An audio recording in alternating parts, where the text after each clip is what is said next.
appelle à l'issue du Conseil permanent du 19 novembre 2020 de la Conférence des évêques catholiques de Côte d'Ivoire. Promouvoir la paix par le respect de la loi et des libertés.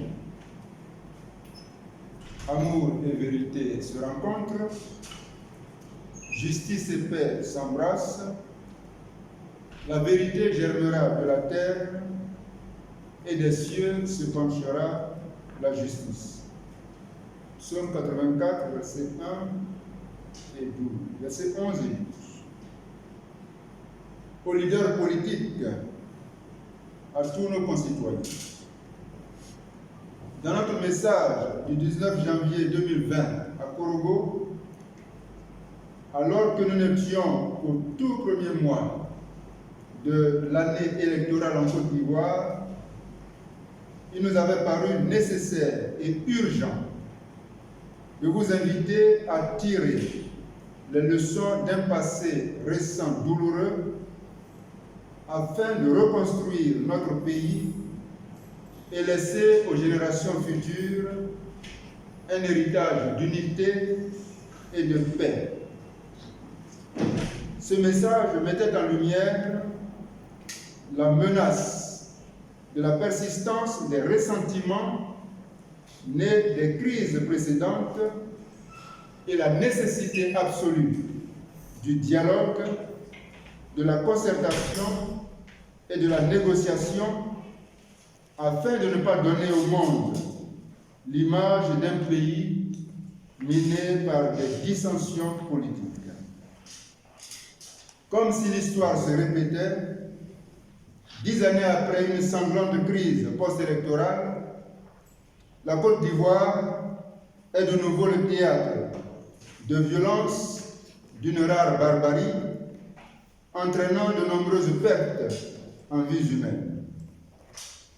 Nous nous indignons et nous condamnons fermement toutes les violences de tous les camps politiques, notamment de ceux qui ont armé et encouragé des jeunes dans le but funeste de massacrer d'autres jeunes.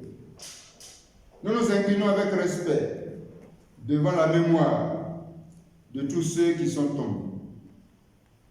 Nous prions le Seigneur de consoler les familles de toutes les victimes des atrocités et d'accorder une prompte guérison à tous les blessés et mutilés. Les auteurs de ces crimes doivent être recherchés afin qu'ils répondent de leurs actes devant une justice impartiale. Il serait bon de recourir au service d'une commission d'enquête indépendante. En effet, il est inadmissible qu'au XXIe siècle, l'on assiste à des chasses à l'homme, à la machette, au gourdin et au fusil pour ôter la vie à son semblable.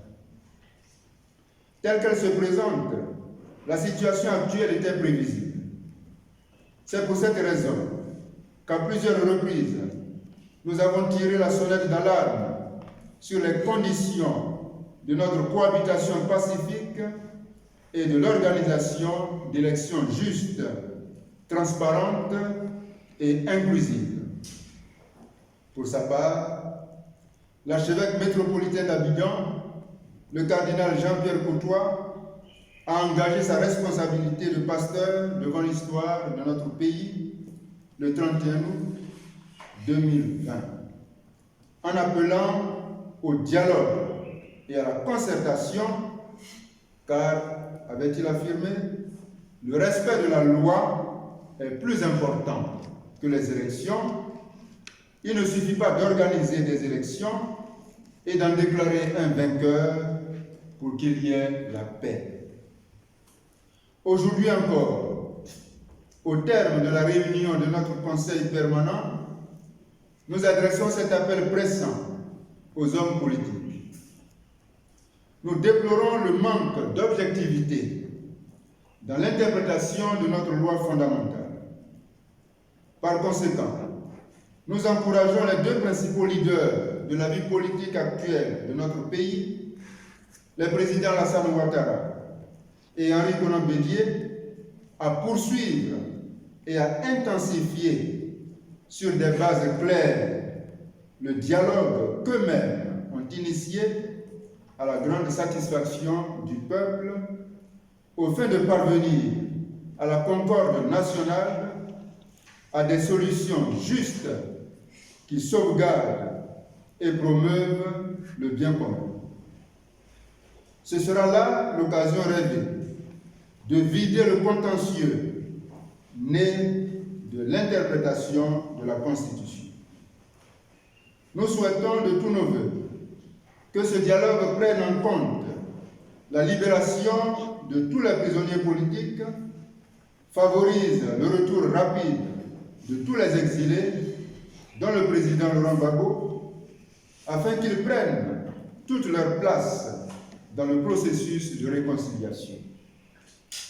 Nous recommandons vivement qu'ils prennent aussi en compte la promotion des droits et des libertés individuelles, d'une justice équitable et de la culture de la rencontre.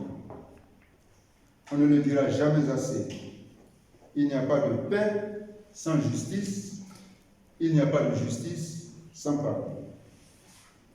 Il est périlleux en effet de croire que les problèmes politiques ne peuvent pas se résoudre par les voies de la raison, à savoir des pourparlers fondés sur la vérité, le droit, la justice et l'équité, mais seulement au moyen de forces qui sèment la terreur et le meurtre. La non-violence, écrivait le pape Jean-Paul II, est à la fois un principe religieux et une méthode d'action politique. C'est elle qui doit régir le rapport entre l'homme et la nature, mais aussi les relations des hommes entre eux. Remplissant la charge d'enseigner et d'instruire au nom de Dieu, nous estimons qu'il est de notre devoir de vouer nos préoccupations et nos énergies à promouvoir ce bien commun universel qu'est la paix. Mais la paix n'est qu'un mot vide de sens si elle n'est pas fondée sur un ordre qui repose sur la vérité, se construit selon la justice, reçoit de la charité sa vie et sa plénitude, et enfin s'exprime efficacement dans la liberté. Puisse ce message parvenir à tous les leaders politiques et à tous nos concitoyens, à toutes les personnes de bonne volonté, soucieuses du bien de chaque homme et de chaque femme, ainsi que du destin de la société ivoirienne.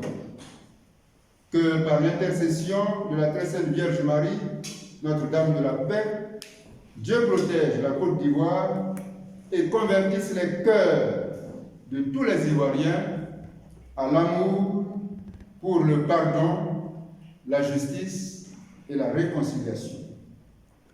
Fait à Abidjan, le 19 novembre 2020, vos frères les archevêques et évêques de Côte d'Ivoire. Je vous remercie.